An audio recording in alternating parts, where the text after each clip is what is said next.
রাজনৈতিক দলগুলো তাদের ভূমিকাটি মানুষের জন্য, সমাজের জন্য এই মুহূর্তে সঠিকভাবে পালন করছে কিনা, একজন বর্ষিয়ান রাজনীতিবিদ হিসেবে, একজন সাবেক সংসদ সদস্য হিসেবে আপনার মন্তব্যটি কি?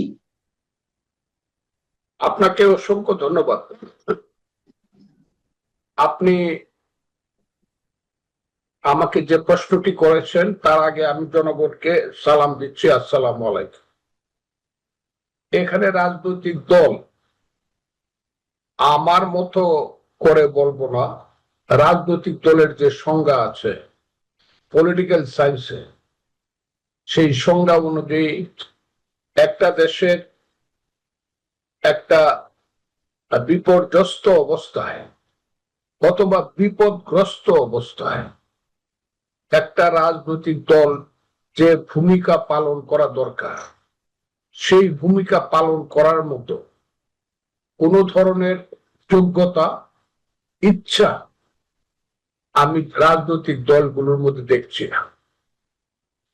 এই রাজনৈতিক দলগুলো মূলত বর্তমান সরকারের ইচ্ছাকে প্রতিষ্ঠিত করার জন্য অথবা দেশে তার ইচ্ছাকে প্রতিফলিত করার জন্য এই সরকারকে বিভিন্নভাবে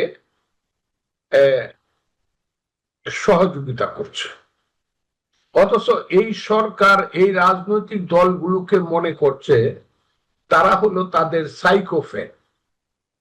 সাইকোফ্যান মানে হলো, খুব ভালো বাংলায় বললে মনে হয় বসংবদ, আর যদি আরেকটু বাংলা বলি তাহলে বলা হয় চামচা। চামচা মানে হলো সরকার তার কাজ নীরবে নিবৃতে অথবা প্রকাশ্যে বাস্তবায়িত করার জন্য 1 বছর যাবৎ করে যাচ্ছে। তার কাজটা কি?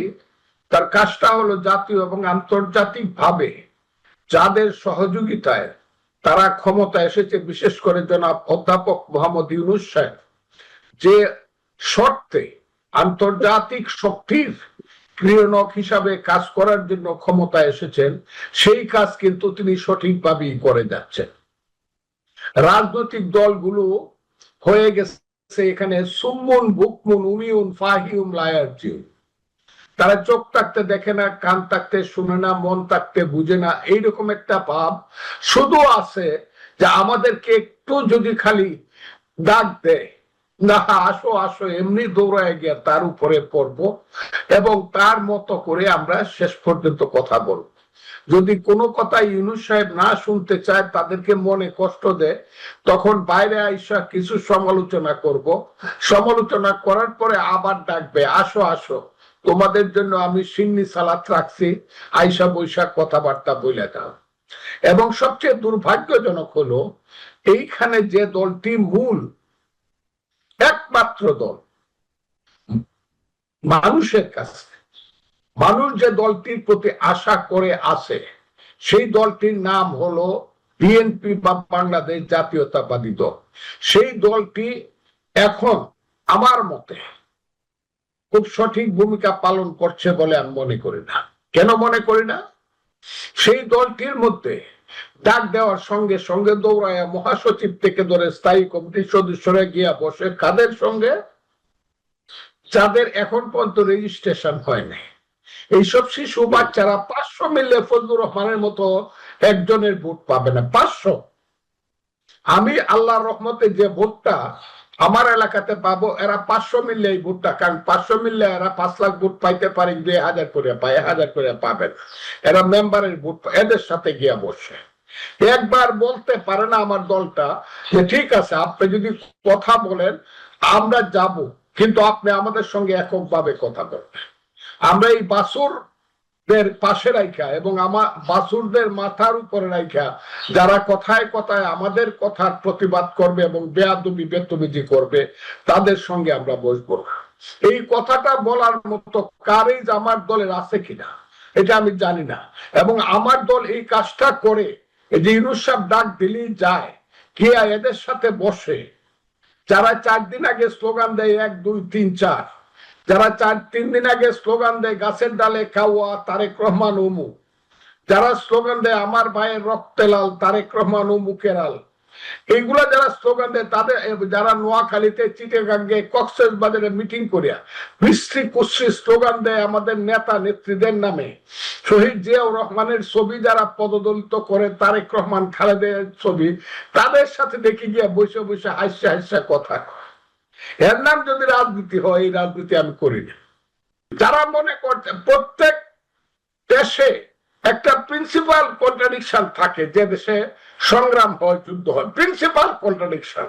যেমন ৭১-এ প্রিন্সিপাল কন্ট্রাডিকশন ছিল এই দেশ স্বাধীন হবে না, পাকিস্তানি থেকে যাবে।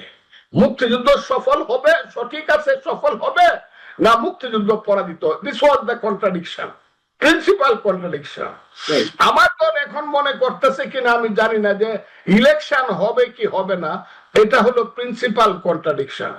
এটা যদি আমার দল মনে করে, আমার কোনো আপত্তি নাই, কিন্তু আমি মনে করি, এটা আমাকে কনভিন্স করতে, আমি মনে করি প্রিন্সিপাল কন্ট্রাডিকশন হইলো এই দেশে যে ৭১ সনে মুক্তিযুদ্ধ হয়েছিল, সেটা সঠিক ছিল কি বেঠিক ছিল, এই ফাইটটা জামাত করতে চায়, এবং তারা ওই যে জঙ্গিবাদীরা, হিজবুত তাহরিরা করতে চায়, এবং এই কারণেই তারা ৫ই আগস্ট ঘটাইছে। যদি তারা গণতন্ত্রের জন্য ৫ই আগস্ট ঘটাইতো ভোটের জন্য, তাহলে ৩ মাসের মধ্যে তারা ইলেকশন দিয়ে দিত। বছর যাবৎ ক্ষমতায় থাকেও যখন বলে আমরা কি ইলেকশন করার জন্য ক্ষমতায় আসছি, আমরা তো এই দেশকে পরিবর্তন করার, কোন পরিবর্তন, আমরা দেশকে আফগানিস্তান করতে, তারা ক্লিয়ার স্লোগান দেয়। কাজে তাদেরকে জিজ্ঞাসা করতে হবে, তোমরা কি প্রধান কন্ট্রাডিকশন কি ৭১ নিয়ে, নাকি প্রধান কন্ট্রাডিকশন ইলেকশন নিয়ে? কাজে আমি মনে করি না যে এই জিনিসটা খুব সুষ্ঠুভাবে সমাধান হবে। কারণ ইউনূস সাহেব ওই যে শিয়ালের পিঠা ভাগ করার মতো ভাগ করে দিতেছে রাজনৈতিক দলগুলোকে। নিজে একটু বেশি কামড় দেয়, ওজনতে হয়েছে না, তারপর না আরেকটু কামড় দেন, তাইলে বলে ওজনতে হয়েছে না। কিন্তু কেন তারা ডক্টর মোহাম্মদ ইউনূসের এই ইচ্ছার প্রতিফলন ঘটাচ্ছে? আমি আপনাকে বলি, করাচ্ছে এই কারণে, তারা মনে করতেছে যে ইউনূস সাহেবকে কোনোভাবে কনভিন্স করে সরকারের পক্ষে থেকে, যেহেতু ইউনূস সাহেব 15 ঘন্টা বিমানে উড়ে গিয়ে আমাদের নেতা জনাব তারেক রহমানের সাথে একটা কন্ডিশন করছে, ফেব্রুয়ারির প্রথম সপ্তাহে 26 সনে ভোট দিবে, এই বিশ্বাসটা বিএনপি এখনো রক্ষা করতে চাচ্ছে, এবং এই বিশ্বাসের মধ্যে বিএনপি আছে। কিন্তু এই বিশ্বাসের মধ্যে থেকে যদি দেখা যায়, কালকেও একজন বলছে, তাদের মন্ত্রিসভার খুব সিনিয়র মিনিস্টার বলছে চট্টগ্রাম বিমানবন্দর বিদেশিদের কাছে দিয়ে দেওয়াই উচিত। এই কথাটা যদি প্রতিবাদ করতে না পারে, যদি বিএনপিও মনে করে ইয়েস চট্টগ্রাম বিমানবন্দর বিদেশিদের কাছে দিয়ে দেওয়া উচিত, তাহলে তো সে তো কর্মীদেরকে বা নেতাদেরকে বা দলকে কনভিন্স করতে হবে, নাকি একা একা বললেই হবে ইয়েস আমরা একমত? ঠিক আছে, সেটাই বলুক যে আমরাই একমত, চট্টগ্রাম বিমানবন্দর বিদেশিদের হাতে চলে যাক, তা নয় তো আর প্রতিবাদ করা দরকার, দল তো প্রতিবাদ করা উচিত বলে আমি মনে করি। এগুলো তো বেসিক পলিটিক্স, এগুলো তো politics of existence of my country, আমার দেশের অস্তিত্বের প্রশ্ন এখানে। তারা কেন জিজ্ঞাসা করবে না সেন্ট মার্টিন দ্বীপকে আমার দেশের ভিতরে আছে না বাহিরে চলে গেছে? এই ফাইট গুলো করবে না, খালি ইলেকশন ইলেকশন ইলেকশন, এটাই কি হবে? আর ইলেকশন তো তারা দিবে না। আমি বললাম they will not furnish election in this country under the leadership of mister অধ্যাপক মোহাম্মদ ইউনূস। হবে না এই দেশে। আমি 61 বছরের আমার অভিজ্ঞতা দিয়া কইতাছি, এই দেশে ইলেকশন ইউনূস সাহেবের অধীনে হবে না। যে ৭১ সনের যুদ্ধ বিরোধীরা এই দেশটাকে সমস্ত কিছু বিনা নির্বাচনে গ্রাফট করে ফেলবে, এবং বিএনপি মনে করতেছে এতেই বুঝে একটা ইলেকশন হইলে আমাদের খুব লাভ হয়ে যাবে। যে জিনিসটা আমাদের মতন সাধারণ মানুষেরাও বুঝতে পারছে যে ডক্টর মোহাম্মদ ইউনূস সাহেব কোনো অবস্থাতেই নির্বাচন দিবে না, তার অধীনে কোনো নির্বাচনও হবে না। এই জিনিসটি আপনার দল এত পুরাতন এবং অভিজ্ঞ একটি রাজনৈতিক দল, তারা কেন এটি বুঝতে পারছে না? তারা কেন সেই নির্বাচনের জন্য সর্বান্তকরণের চাপটি প্রয়োগ করতে পারছে না? এই দলটা অনেক বড়, তো এই দলের সিদ্ধান্তটা একটু ধীরে, এবং সেই সিদ্ধান্তটা ধীরে হওয়ার কারণেই বুঝতে পারছে না, আমি বলবো না, হয়তো বা বুঝবে বা বুঝেছে, হয়তো বা স্টেপও নিবে, কিন্তু নিচ্ছে না। কিন্তু সময় যদি ফুরিয়ে যায়, সময় গেলে সাধন হবে না। এটা হলো শুদ্ধ গান। আরেকটা হইলো যে ওই যে কয়, থাকতে ক্ষুধা প্রেম ও সুধা পান করো রে পাগলাবো, দিন গেলে দিন আন পাবে না, ভাটায় যদি লয় যৌব। আমি বিএনপি বা আমার দল বা আমাদের যারা প্রগতিশীল দল আছে, এরা করে কি? এরা কি করে? কমিউনিস্ট পার্টি, পঞ্চ পার্টি, যে পঞ্চ পাণ্ডবের যে দল, কি দল বলে এটাকে? পঞ্চ পাণ্ডবের মান্না সাহেবদের নেতৃত্বে যে পঞ্চ পাণ্ডবদের, হ্যাঁ, নাগরিক ঐক্য, মান্না ভাইয়ের নাগরিক ঐক্য, নাগরিক ঐক্য, এবং 5টা মিলে কিন্তু একটা নাম আছে। এটা তারা কি হ্যাঁ, করে? বাম গণতান্ত্রিক জোট, এরকম কিছু একটা আছে। বাম মোর্চা। তারা চুপ হয়ে গেল গেল কেন? কি পাওয়ার? সিপিবি কিন্তু তারা ওয়াক আউট করেছে যে গণতান্ত্রিক কথিত ঐকমত্য কমিশনের বৈঠক চলছে, ঐকমত্য কমিশনের বৈঠক থেকে বেশ কয়েকবার ওয়াক আউট করেছে। তারা স্পষ্টভাবে জানিয়ে দিয়েছেন, সিপিবি রহিন হোসেন প্রিন্স উনি সংবাদ সম্মেলন করে জানিয়ে দিয়েছেন যে এইভাবে যদি হুটহাট করে ডাকা হয়, কোনো ধরনের আউটপুট না আসে মিটিং গুলোতে, তাহলে সিপিবি আর ঐকমত্য কমিশনের বৈঠকে আসবে কিনা ভেবে দেখবে, 5বার ভাববে। তারা কিন্তু অন্তত এই কথাটা স্পষ্ট জানিয়ে দিয়েছে ঐকমত্য কমিশনের বৈঠকে। রহিন হোসেন প্রিন্স বলেছে, সিপিবির সাধারণ সম্পাদক। কিন্তু যাদের কাছ থেকে কথা শুনতে চাইতাম, প্রিন্সের চেয়েও অনেক বেশি গুরুত্বপূর্ণ এবং নেতা, তারা কেন চুপ করে থাকে? কিসের আশায়? কিসের পাওয়ার আশায়? কি পাওয়ার আশায়? মিষ্টি মিষ্টি করে কথা বলে, ঘুরায় পেশায় একটা কথাই বলে, ইউনূস সাহেবই ভালো। এই কথা বললে তো হবে না। মিষ্টি মিষ্টি কথা বলে। আপনার কি মনে হয় তারা কেন কেন খোলামেলা ভাবে এখনো বলছে না? হ্যাঁ, আপনার কাছে কি মনে হয়? একটা কথা আছে, দেখেন, কবিরা কিন্তু আগেই কয়ে গেছে, ধন্য আশা কুহুকিনী তোমারও মায়া। কবিরা কিন্তু ধন্য আশা আশা করতেছে যে কেউ না কেউ মায়া করবে। এই কারণে তারা কথা কই, আমার মান্না সাহেব, জুনায়েদ সাকিদের ওই যে আমার কি ভাই, ওই যে ওয়ার্কার্স পার্টি, হ্যাঁ, বিপ্লবী ওয়ার্কার্স পার্টি, সাইফুল হক। ওয়ার্কার্স পার্টির ভাই কোথায়? এত স্পষ্ট কথা বলতো, এখন কেন কথাগুলো অস্পষ্ট অস্পষ্ট লাগে? এখন কেন ঘুরায় পেঁচায় তথ্য দেয়া কথা কয়? তারা কথা বলে না কেন সুস্পষ্ট কথা? বিএনপি যে কথা বলে, তবে এরই মধ্যে কিন্তু ডক্টর মোহাম্মদ ইউনূসের পদত্যাগের দাবি উঠতে শুরু করেছে আনুষ্ঠানিকভাবে গণতান্ত্রিক বাম ঐক্য। গণতান্ত্রিক বাম ঐক্য তারা কিন্তু সংবাদ সম্মেলন করে ডক্টর মোহাম্মদ ইউনূসের পদত্যাগ দাবি করেছে।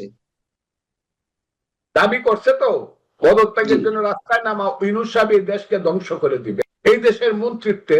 আর বিরোধী দলগুলা মনে হয় যেন নববধূর মতে লাল ঘুমটা মাথায় দিয়ে চুপ করে থাকে, শ্বশুর যদি শুনে ফেলে তার কণ্ঠ। এরকম একটা দল দেশ হইতে পারে নাকি?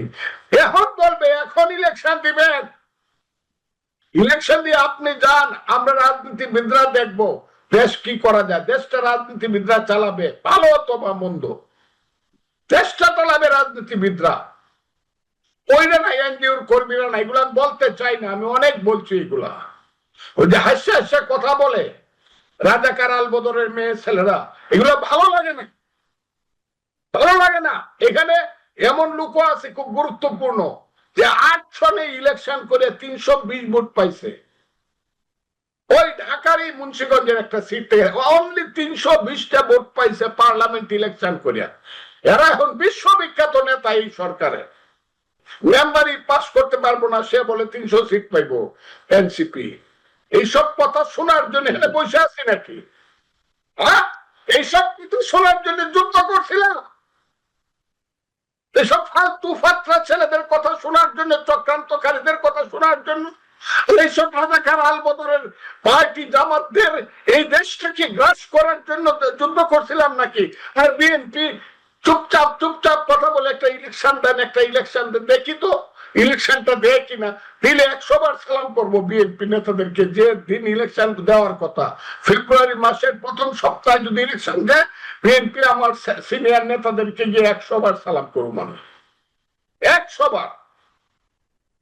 আমি একটু জানতে চাচ্ছিলাম অ্যাডভোকেট ফজলুর রহমান, মানে এখন তো সরকারের বিরুদ্ধে কথা বললেই ফ্যাসিবাদের দোসর ট্যাগ লাগিয়ে দেওয়া হয়, অথবা মানুষ মনে করে, মানে তারা মনে করে যে আওয়ামী লীগের পক্ষে কথা বলা হচ্ছে। কিন্তু এই যে আওয়ামী লীগের বিরুদ্ধে তারা এই কথিত ফ্যাসিবাদ বিরোধী ঐক্য গড়তে গিয়ে নিজেরাই যে ফ্যাসিবাদী হয়ে উঠছে এই কথা যেমন অনেকে বলছেন, ঠিক এই জায়গাটিতে এসে সেই আওয়ামী লীগকে প্রতিরোধের নাম করতে গিয়ে আপনি যেটা প্রথমে বলছিলেন তার সাথে অনেকখানি মিলে যায় যে এই সরকারের সব ধরনের অপকর্মকে সমর্থন দিয়ে দেওয়া হচ্ছে। এতে করে কি আসলেই আওয়ামী লীগকে ঠেকানো সম্ভব?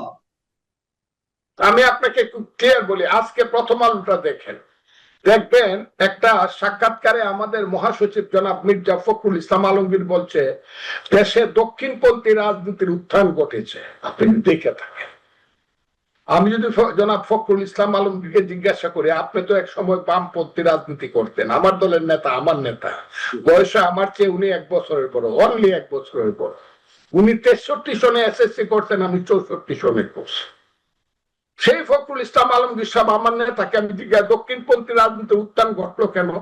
এখান থেকে ফিরত আসার পথ কি বিএনপি সরকারে গেলে হবে? না, এইখানে মধ্যে একটা ঘর তুলতে হবে, মধ্যপন্থী রেডিক্যাল একটা ঘর তুলতে হবে যদি দেশ বাঁচাইতে হয়, নাহলে দেশ বাঁচবে না, এই দেশ হয়ে যাবে আফগানিস্তান, এই দেশ সাম্প্রদায়িক।